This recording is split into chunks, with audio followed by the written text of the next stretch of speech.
December 16th, 1985. Howard Beach, Queens. A cold New York winter settles over the quiet neighborhood streets. The parking lot of the Neptune Diner is nearly empty. A few cars sit under flickering streetlights. Inside, late-night customers sip coffee while the hum of fluorescent lights fills the room. Outside, a man walks across the asphalt. He moves slowly, confidently. He has done this 1,000 times before. His name is Frank DeChico. To most New Yorkers, the name means nothing. But inside the world of organized crime, Frank DeChico is one of the most powerful men in America. The underboss of the Gambino crime family. Second in command to the most feared mafia boss in the country. A man named John Gotti. But on this night, someone is waiting for him. And within seconds, Frank DeChico will be blown apart by a bomb planted under a car. It will be one of the most shocking mafia assassinations of the 1980s. But the real story of Frank DeChico's death begins years earlier. Because before the bomb, before the betrayal, and before the war, Frank DeChico helped commit one of the most dangerous acts in mafia history. He helped murder a boss. And in the mafia, killing a boss without permission is a death sentence, even if it takes years to collect. Frank DeChico was born November 5th, 1935, in Brooklyn, New York. He grew up in a neighborhood where the mafia wasn't just rumor or legend. It was reality. By the 1950s, organized crime controlled vast parts of New York City. Construction, trucking, gambling, labor unions. Every industry had mafia fingerprints.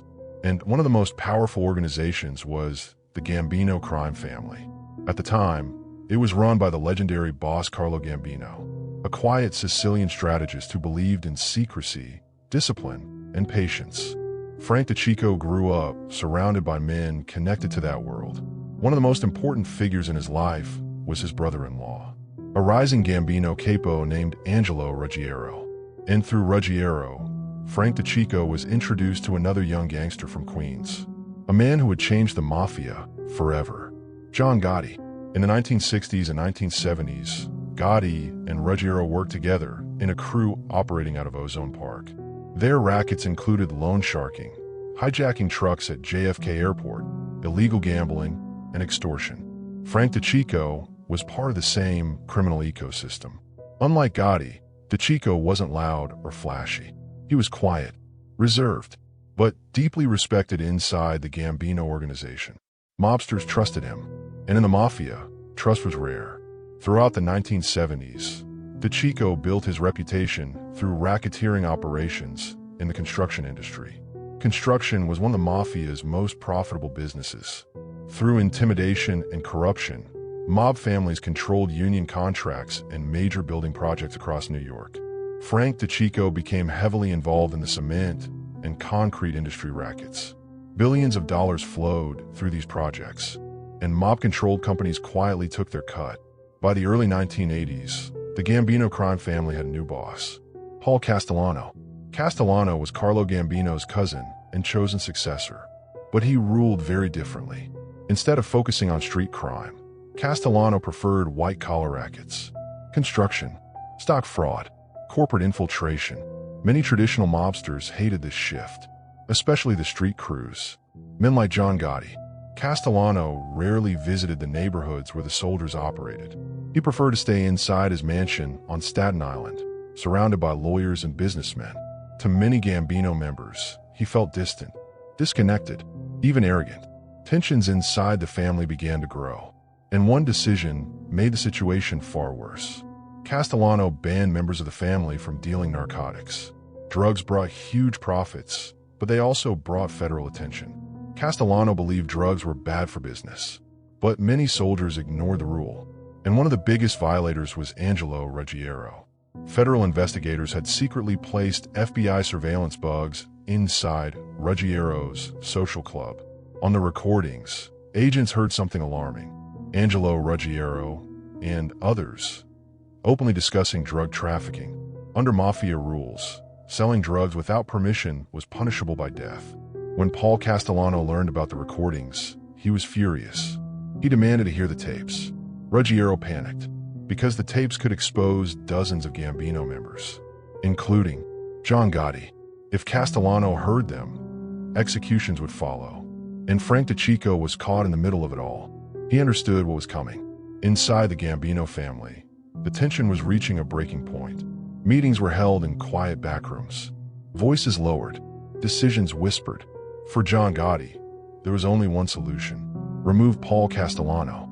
In the Mafia, killing a boss required approval from the ruling commission, the governing body of New York's 5 families. Without that approval, the murder would be considered an act of war. But Gotti was tired of waiting, and he believed Castellano was about to destroy them all. Frank DeCicco faced a choice: stay loyal to the sitting boss, or side with John Gotti. History shows the decision he made. December 16, 1985, 5:26 p.m.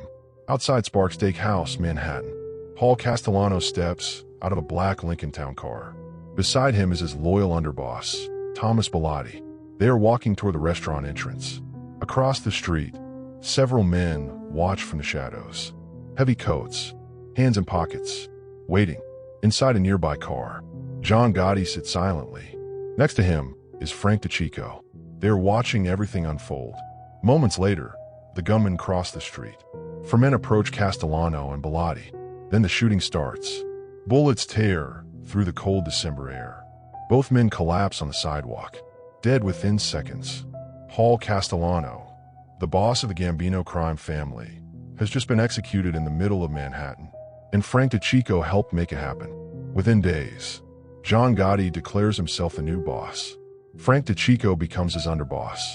For a moment, it looks like the coup has succeeded, but inside the Mafia, the reaction is explosive. Because Gotti never asked the commission for permission, and powerful bosses, especially Vincent Chin Gigante of the Genovese crime family, are furious.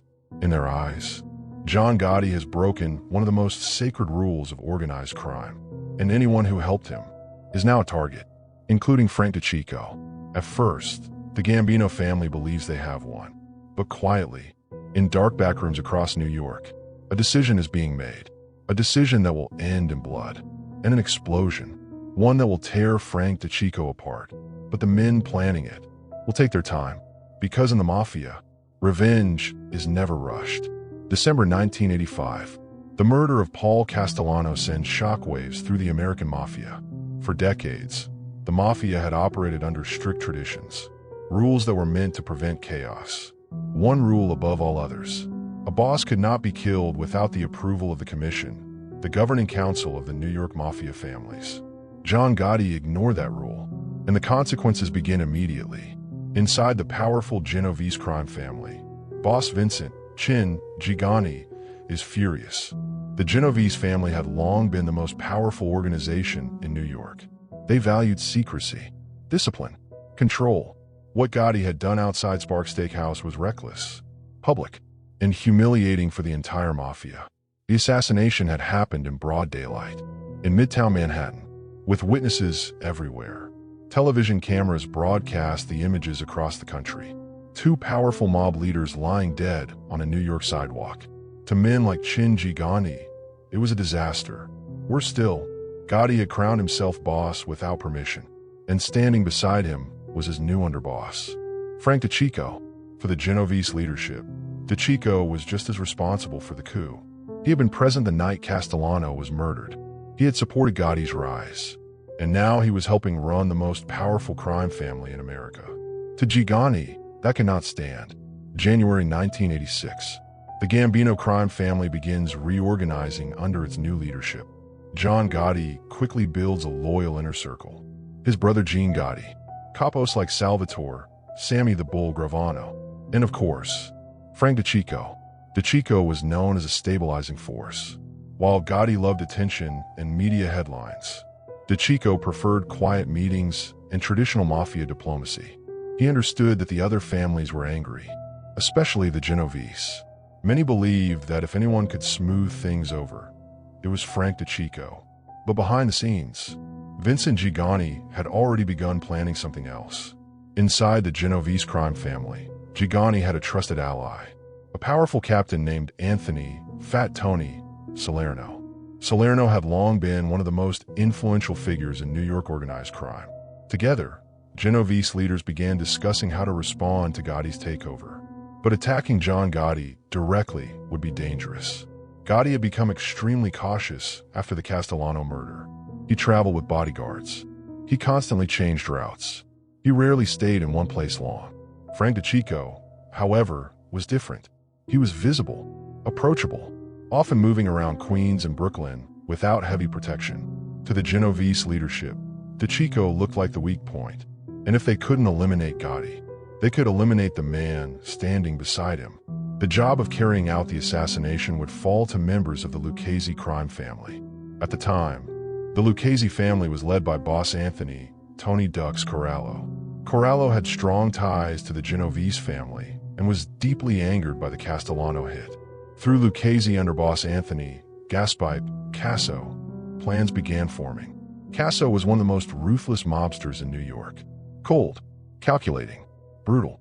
Unlike traditional mob hits involving gunmen in dark alleyways, Casso had something far more dramatic in mind: a bomb. Explosives were rarely used in Mafia assassinations. They were unpredictable, dangerous, but they also carried a message. Whoever planned this wanted the entire Mafia world to understand something. Killing a boss without permission had consequences. Winter, 1986. Frank DeCicco continues his daily routines in Queens. He attends meetings, visits social clubs, discusses rackets involving construction, unions, and loan sharking. Despite the tensions, DeCicco believes negotiations may still calm the situation. Several meetings are proposed between members of the Gambino and Genovese families. Frank DeCicco is expected to attend, but some of these meetings are not what they seem. One invitation comes from a man connected to the Lucchese family. A meeting at the Neptune Diner in Howard Beach, Queens. The diner was a familiar place for mob meetings. Quiet, neutral territory, and far enough from Manhattan to avoid unwanted attention. To DeCicco, it seemed routine, but to the men planning the hit, the location was perfect. December 16th, 1986. Exactly 1 year after the assassination of Paul Castellano.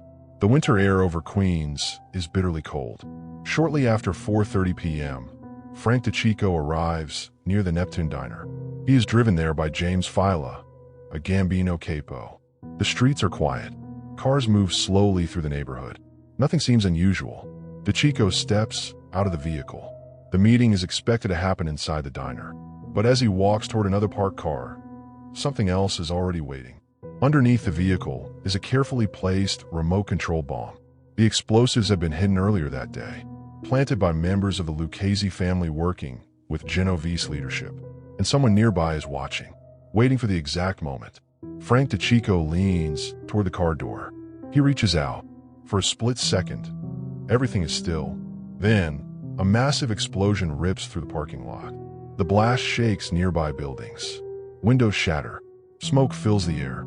The car is lifted off the ground as flames erupt beneath it. Frank DeCicco's body is thrown violently across the pavement. He is killed instantly. His driver, James Fila, is seriously injured but survives. Inside the diner, customers freeze in shock. Outside, burning metal and debris scatter across the asphalt. Within minutes, police sirens echo through the streets of Queens. Emergency vehicles flood the scene. Detectives quickly realize something extraordinary has happened. This wasn't a random explosion. This was a Mafia assassination. And not just any Mafia figure. The victim is Frank DeCicco, underboss of the Gambino crime family, second in command to John Gotti. The message is unmistakable. Someone inside the Mafia has just declared war. Across New York City, word spreads quickly through mob circles. Frank DeCicco is dead, blown apart in a parking lot. The response from John Gotti is immediate. He is furious, but also deeply concerned, because the bombing proves something. Powerful forces inside the Mafia want him dead, and if they were willing to kill his underboss, they would not stop there. But what Gotti doesn't yet know is how close the bomb had come to killing him too, and who inside the Mafia had secretly approved the hit. The war between the families was far from over. In fact, Frank DeCicco's death was only the beginning. December 16th, 1986. Howard Beach, Queens. The smoke from the explosion slowly drifts across the parking lot of the Neptune Diner. Burned metal litters the ground. Police sirens echo through the neighborhood as emergency vehicles surround the scene. New York detectives quickly recognized the name of the victim. Frank DeCicco, underboss of the Gambino crime family, one of the most powerful mob figures in America. And now, another body in the long history of mafia violence. Within hours, word spreads across the criminal underworld. Frank DeCicco had been killed by a bomb. For the mafia, the method itself was shocking. Explosives were rarely used in organized crime hits. They were messy, unpredictable, and they attracted enormous law enforcement attention. But the message behind the bombing was unmistakable. Someone inside the mafia had delivered a warning to John Gotti, and it was meant to be heard loud and clear. At the time of the explosion, John Gotti was supposed to be there. The meeting at the Neptune Diner had originally been arranged for both men, Gotti and DeCicco, but at the last minute, Gotti never arrived. Whether it was coincidence, caution, or instinct remains a mystery, but it meant that the bomb only claimed one life. Frank DeCicco's. Inside the Gambino crime family, the reaction is immediate. Fear spreads quickly. If the underboss could be assassinated in broad daylight, no one was safe. And John Gotti knew exactly who was behind it. The Genovese crime family, specifically their powerful boss, Vincent Chin Gigani. Gigani had long believed that Gotti's murder of Paul Castellano had violated the sacred traditions of the mafia. And by helping Gotti take power, Frank DeCicco had become part of the crime. The bombing was revenge, but it was also discipline. In the mafia, breaking the rules could never go unanswered. The investigation quickly becomes one of the most complex mob cases of the decade. Agents from the FBI and the New York Police Department Organized Crime Task Force descend on Howard Beach. The crime scene reveals clear evidence of a remote-controlled explosive device. Investigators suspect experienced organized crime figures, but proving it is another matter. Witnesses are silent. Mobsters never talk, and the men responsible for the bombing had planned carefully. Years later, federal prosecutors would uncover the deeper story. The bomb had been arranged by members of the Lucchese crime family, specifically by underboss Anthony Gaspard Casso. Casso was acting with the support of powerful figures inside the Genovese family. The objective had been simple: kill John Gotti. But when Gotti failed to appear at the diner, Frank DeCicco became the victim instead. Inside the Gambino family, Gotti moves quickly to stabilize his organization. The loss of an underboss creates a dangerous power vacuum. Eventually, Gotti elevates Salvatore "Sammy the Bull" Gravano to the position. Gravano had proven himself during the Castellano conspiracy, and he would soon become one of the most powerful figures in the family. But the bombing leaves a permanent mark on Gotti. He becomes far more paranoid. Meetings are held in secret locations. Cars are constantly checked for explosives. Routes are changed daily. Bodyguards increase. Because now Gotti understands something. Other mafia families want him gone. Throughout the late 1980s, tensions continue between the families. But the explosion that killed Frank DeCicco also had another consequence. It attracted enormous law enforcement attention. Federal investigators were already building cases against the mafia using new legal tools. Most importantly, the Racketeer Influenced and Corrupt Organizations Act, better known as RICO. RICO laws allowed prosecutors to charge entire criminal organizations instead of individual crimes. And the FBI had been secretly recording conversations for years. Surveillance bugs inside social clubs, wiretaps on telephones, undercover informants. By the end of the decade, the government had assembled massive cases against several mafia families. And eventually, those cases would reach the Gambino leadership itself. New York City. Federal agents finally move in. John Gotti is arrested and charged under the RICO statute.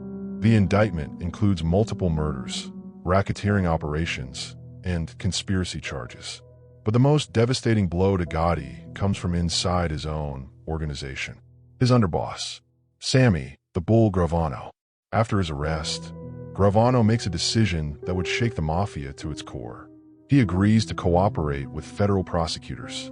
Gravano becomes one of the highest-ranking mafia members in history to turn government witness. During testimony, Gravano reveals the inner workings of the Gambino crime family. He describes murders, extortion schemes, and the conspiracy to kill Paul Castellano, the same act that had started the chain of events leading to Frank DeCicco's death. In 1992, John Gotti is convicted on multiple counts of racketeering and murder. He is sentenced to life in federal prison without parole. The once powerful Teflon Don, famous for beating earlier charges, finally falls. As for the men who orchestrated Frank DeCicco's assassination, some would eventually face justice. Anthony "Gaspipe" Casso was arrested in 1993. After years as one of the most feared mobsters in America, he too eventually cooperated with authorities. Casso admitted involvement in numerous murders and mafia conspiracies, including the bombing that killed Frank DeCicco. Other powerful figures like Vincent Gigani would later face federal convictions as well. Gigani was eventually sentenced to prison in the 1990s for racketeering and conspiracy. The mafia that once dominated New York was slowly collapsing under federal pressure. Frank DeCicco's life ended in an explosion in a diner parking lot. But his story reflects something deeper about the mafia world. Loyalty inside organized crime is fragile. Power shifts quickly, and the rules are enforced with violence. Frank DeCicco chose to stand beside John Gotti during one of the most dangerous power grabs in mafia history. The assassination of Paul Castellano changed everything. It gave Gotti the throne, but it also created enemies. Enemies who would eventually seek revenge. And in the brutal mathematics of organized crime, Frank DeCicco became the payment. Today, the parking lot of the Neptune Diner looks ordinary. Cars come and go. Customers eat late-night meals. Few people think about the history beneath the pavement. But on one winter evening in 1986, that quiet corner of Queens became the scene of one of the mafia's most dramatic assassinations. A bomb, a betrayal, and the violent cost of breaking the mafia's most sacred rule. Because in the end, Frank DeCicco learned the same lesson many mobsters eventually face. In the mafia, power can make you feared, but it can also make you expendable.